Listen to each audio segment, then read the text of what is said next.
Hi, I'm Jack, the Cornish Fishmonger. My friends and family say that I make the best crab sandwich they've ever tasted, and I'm going to share with you my secrets. Why don't you come into the kitchen with me now and I'll show you.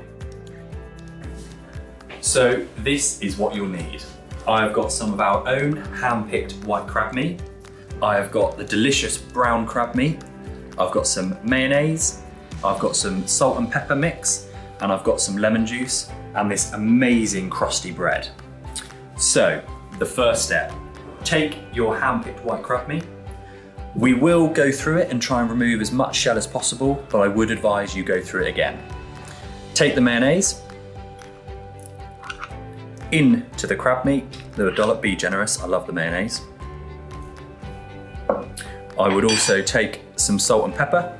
I've got a little salt and pepper mix here, pre-mixed up, just to season it. I love pepper. Perfect. And then just give that a nice old mix. Perfect for the sandwich. Plenty of crab meat, don't scrimp. That is by all means, it is a crab sandwich at the end of the day. So now the secret, the brown crab meat. In my opinion, there's no need for butter. Crab is very rich and there's plenty of fat in the mayonnaise already. So I'll take the brown crab meat and treat it just like a spread or a butter.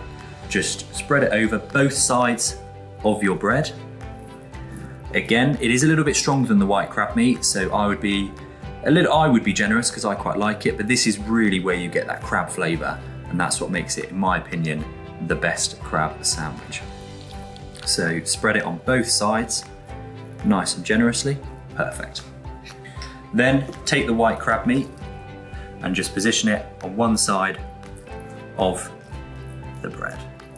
Again, I would be very generous because, as I said, it is a crab sandwich at the end of the day. That is perfect.